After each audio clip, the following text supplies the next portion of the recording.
بسم اللہ الرحمن الرحیم۔ السلام علیکم۔ اردو کہانی مرکز پر آپ سب کو خوش آمدید۔ چاچی جب گھر آتی تو پیٹ پر ہاتھ لگا کر چیک کرتی۔ چاچا شرم کے مارے زور زور سے کھانسنے لگتا۔ چاچا کو دیکھ کر مجھے بھی بڑی شرم آتی، مگر لحاظ رکھتی اور خاموشی سے کمرے میں چلی جاتی۔ لیکن ایک رات چاچی نقاب کر کے آئیں اور حد کر دی۔ میں نے غصے میں آ کر چاچی کا نقاب کھینچ دیا۔ نقاب کھینچتے ہی میرے ہوش اڑ گئے، کیونکہ نقاب میں چاچی نہیں بلکہ اکیلی لڑکی کا معاشرے میں رہنا قطعی کسی کو منظور نہیں ہوتا، کیونکہ بہت سی تہمتیں اس کا پیچھا کرتی ہیں، بہت سی زبانیں اس پر سوال کرتی ہیں اور بہت سے نشتر اس کی روح میں پیوست کر دیے جاتے ہیں۔ میرا وجود بھی اکیلا ہی تھا جو ایک گھر میں پڑا رہتا، کسی کو میری پرواہ نہ تھی۔ ویسے بھی ماں باپ کے بعد کون کسی کا خیال کرتا ہے؟ میں 20 سال کی خوبصورت پڑھی لکھی لڑکی تھی، جس کی قسمت میں 20 سال کے ہوتے ہی تنہائی لکھ دی گئی تھی۔ رات کو کھانا کھانے کے بعد میں برتن دھو رہی تھی جب دروازے پر کسی نے زور سے دستک دی تھی۔ اس وقت کون ہو سکتا ہے؟ کیونکہ میں تو گھر میں اکیلی رہتی تھی۔ میرے والدین دونوں کا انتقال 2 ماہ پہلے ہی ہو چکا تھا۔ ایسے میں اس گھر میں اکیلی جان رہتی تھی، مگر کوئی بھی رات کے اس پہر گھر نہیں آتا تھا۔ کوئی بھائی تھا نہیں، اس لیے مجھے تو کافی ڈر لگ رہا تھا دروازہ کھولتے ہوئے۔ ایک اکیلی لڑکی کا گھر پر ہونا ویسے بھی خطرناک ہوتا ہے، اور اب تو رات تھی۔ اگر کوئی شخص زبردستی گھر میں گھس آیا تو؟ یہ سب سوچ سوچ کر جان نکلی جا رہی تھی۔ دروازے پر دستک اب بھی ہو رہی تھی۔ میں نے ڈرتے مرتے قدم آگے بڑھائے، کیونکہ کوئی چارہ بھی نہیں تھا۔ دروازے کے سوراخ سے باہر جھانکنے کی کوشش کی، لیکن کوئی وجود نظر نہ آیا۔ میں نے اپنے کپڑے سے ماتھے پر آیا پسینہ صاف کیا۔ میں نے دروازے کے سائڈ پر رکھے دراز سے چابی نکالی اور دروازے کا لاک کھولا۔ اس دوران میرے ہاتھ کانپ رہے تھے۔ میں نے آہستگی سے دروازے کی نوب گھمائی۔ ٹک کے ساتھ دروازہ کھل گیا، لیکن سامنے کھڑے وجود کو دیکھتے سکھ کا سانس لیا اور اپنی اٹکی سانسیں بحال کیں۔ دروازے پر میری چچی کھڑی تھیں، جو اندر آ کر والہانہ انداز سے مجھ سے ملیں۔ میرے گلے لگتی وہ بہت خوش نظر آ رہی تھی۔ پیچھے ہی چچا کھڑے تھے، جو مسکراتے اندر آئے، لیکن اچانک میرے چچا کی مسکراہٹ گھبراہٹ میں بدلی اور وہ شرم سے رخ پھیر گئے، کیونکہ میری چچی اپنی عادت سے مجبور میرے پیٹ پر ہاتھ رکھتی چیک کر رہی تھیں۔ میں بھی شرم سے دوہری ہوتی انہیں لیے اندر آ گئی۔ میری چچی کو پتہ نہیں یہ عادت کیوں تھی کہ وہ پیٹ کو چھوتی تھیں، لیکن آج تک میں نے کچھ نہیں کہا تھا۔ میرے والدین کے جانے کے بعد اس دنیا میں صرف میرے چچا اور چچی ہی زندہ تھے، اور انہی سے میرا رشتہ تھا۔ میری چچی اور چچا، جو کہ میرے والدین کے ہوتے گھر نہیں آتے تھے، کیونکہ خاندان کے جھگڑے کی وجہ سے میرے ابو کی اور چچا کی لڑائی ہوتی رہتی تھی۔ یہی وجہ تھی کہ میں ان کے ساتھ گھل مل نہیں پائی تھی۔ میری چچی مجھ سے بہت پیار کرتی تھیں۔ وہ ہمیشہ مجھے اپنی بیٹی کہا کرتی تھیں، لیکن کبھی کبھار ان کا رویہ عجیب بھی ہو جاتا، جسے میں سمجھنے سے قاصر تھی۔ وہ ایک پر اسرار عورت تھیں جسے جاننا بہت مشکل تھا۔ ابو اور امی کی وفات کے بعد میرے چچا اور چچی نے ہی مجھے سہارا دیا تھا۔ وہ روزانہ ایک چکر لازمی میری طرف لگاتی تھیں۔ ان کا گھر میرے گھر سے تقریباً آدھے گھنٹے کی مسافت پر تھا، لیکن ایسا پہلی بار تھا کہ میری چچی رات کو آئی تھیں۔ میری چچی ہمیشہ سے جب میرے گھر آتی تھیں تو میرے پیٹ پر ہاتھ لگا کر چیک کرتی تھیں، جس پر شرم و گھبراہٹ سے میں بمشکل مسکرا پاتی، جبکہ ان کے ساتھ آیا چچا ہمیشہ ہی رخ پھیر لیتا۔ میں اپنی چچی کی اس عادت سے بہت خائف تھی، جو بغیر کسی بات کی پرواہ کیے یہ حرکت کرتی تھیں۔ اس وقت وہ سب ڈرائنگ روم میں بیٹھے تھے۔ میں کچن میں جا کر چائے بنا کر ان کے لیے لے آئی۔ وہ دونوں کسی بات پر بحث کر رہے تھے، لیکن میرے قدم رکھتے ہی خاموش ہو گئے۔ میں چائے پیش کرتی ان کے ساتھ ہی بیٹھ گئی۔ چند منٹ پہلے ہوتی گفتگو کو میں سمجھ نہیں پائی تھی، مگر میں اپنا نام سن چکی تھی، لیکن معاملہ میری عقل سے پرے تھا۔ میری چچی میرے ساتھ بیٹھی باتیں کر رہی تھیں، اور ان کی باتوں کا صرف ایک ہی مرکز ہوتا تھا، چچی کی بہو بن جانا۔ میری چچی مجھے اپنی بہو بنانا چاہتی تھیں، لیکن کسی طرح بھی میرا دل نہیں مانتا تھا۔ پر میری چچی ایڑی چوٹی کا زور لگا رہی تھیں۔ اس وقت بھی مجھے باتوں میں بہلاتی کہہ رہی تھیں کہ میری بیٹی بن جاؤ، یہاں اکیلی پڑی رہتی ہو۔ میں نے نہیں میں سر ہلا دیا اور کہا کہ میں نے شادی نہیں کرنی، جس پر میری چچی ناراض ہو گئیں، کیونکہ میری چچی چاہتی تھیں کہ میں بجائے اس گھر میں تنہا رہ کر لوگوں کی مشکوک نظروں کا مرکز بنتی، اس سے اچھا تھا کہ شادی کر کے ان کے گھر چلی جاتی۔ لیکن مجھے اپنی چچی کا بیٹا پسند نہیں تھا، جو مجھے عجیب نظروں سے دیکھتا تھا۔ اس کی نظریں مجھے میرے وجود سے چپکتی محسوس ہوتی تھیں۔ یہی وجہ تھی کہ مجھے وہ ایک نظر نہ بھاتا۔ میری چچی جو مجھ سے قصہ چھیڑ کر بیٹھی تھیں، میرے منع کرنے پر فوراً اٹھیں اور چچا سے کہا کہ یہاں سے چلو، کیونکہ یہاں کوئی اپنا ہے ہی نہیں۔ میں نے انہیں روکنا چاہا، لیکن میری چچی بغیر میری بات پر کان دھرے وہاں سے چلی گئیں۔ میں نے سردہ بھرتے چچا کو دیکھا جو شفقت سے میرے سر پر پیار دیتے چلے گئے۔ میں نے دروازہ بند کیا اور اندر آ گئی۔ چچی کا ناراض ہو کر جانا مجھے اچھا نہیں لگا، لیکن میں شادی کرنا ہی نہیں چاہتی تھی۔ میں چاہتی تھی کہ اپنے والد کا کاروبار سنبھالوں جو ان کے دوست سنبھال رہے تھے۔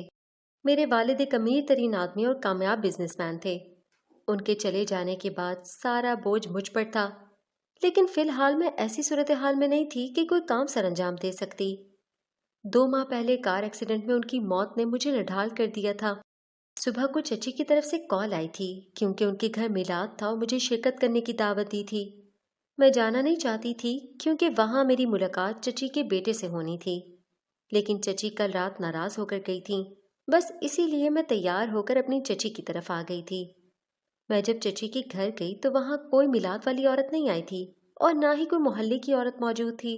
یہ سب دیکھتے میرا ماتھا ٹھنکا اور میں چچی کے پاس گئی جو اپنی بیٹی کے پاس بیٹھی تھیں۔ مجھے دیکھ کر مسکرا دیں۔ وہ رات تک تو ناراض تھیں، لیکن اب مجھ سے اچھے طریقے سے ملی اور حسب عادت میرا پیٹ چیک کیا، جس پر میں جھیمپ کر رہ گئی۔ میں آرام سے چچی کے ساتھ صوفے پر بیٹھی تھی، لیکن میرا سکون تو تب غارت ہوا جب چچی کا بیٹا منہ میں پان دبائے گھر کے اندر آیا اور مجھے دیکھتے ہی مسکراتا سامنے پڑے صوفے پر بیٹھ گیا۔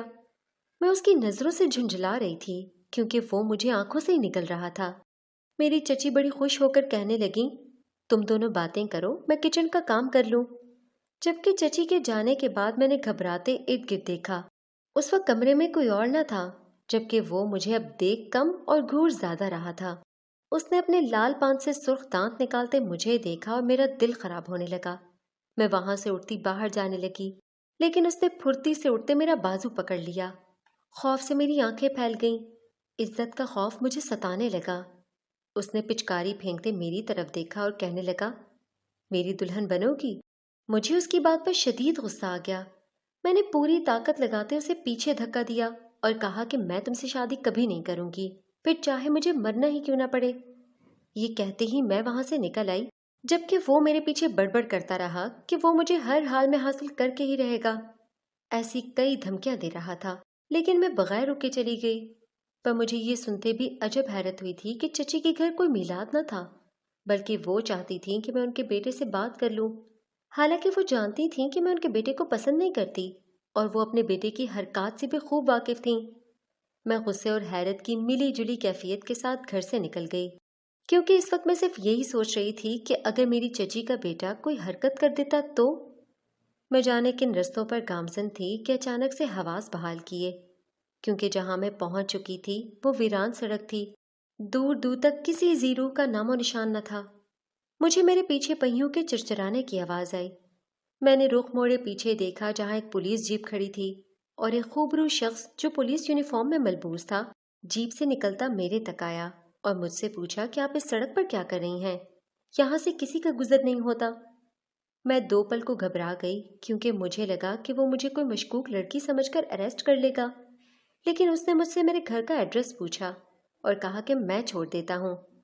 پہلے میں نے سوچا کہ منع کر دوں، لیکن پھر سنسان سڑک پر کوئی راہ بھی نہ تھا کہ گھر چلی جاتی، اس لیے میں نے اسے اپنا ایڈریس بتا دیا اور اس کے ساتھ جیپ میں بیٹھ گئی۔ چند لمحوں بعد مجھے میرے گھر بحفاظت پہنچایا گیا۔ میں گھر آتے اپنے کمرے میں بند ہو گئی اور اپنی امی اور ابو کی تصویر سینے سے لگائے بیڈ پر لیٹ گئی۔ جو یتیم ہوتے ہیں وہ کتنے تنہا ہوتے ہیں۔ میں آنکھیں موندے بس خالی دماغ کے ساتھ لیٹی تھی، لیکن مجھے یاد تھا کہ میرے والدین کتنی محبت کرتے تھے مجھ سے۔ مجھے سر آنکھوں پر بٹھاتے تھے، میری ہر خواہش پوری کرتے، ہر نخرہ اٹھاتے، لیکن اب میں سب کچھ مار چکی تھی۔ گھر کے کاموں کو پہلے ہاتھ تک نہ لگاتی تھی، لیکن اب سارے کام خود کرتی تھی۔ یوں ہی سوچتے رہتے میں سو گئی۔ صبح اٹھتے ہی مجھے بے خیالی میں وہ شخص یاد آیا جو مجھے گھر چھوڑ کر گیا تھا۔ میں نے تو اس کا شکریہ تک ادا نہیں کیا تھا۔ مجھے وہ شخص دل کا اچھا لگا تھا جو ایک لڑکی کو گھر بحفاظت چھوڑ گیا، ورنہ کوئی اور ہوتا تو مجھے لینے کے دینے بھی پڑ سکتے تھے۔ اگلے دن میں حسب معمول گھر کے کام کر رہی تھی کہ دروازہ بجنے لگا۔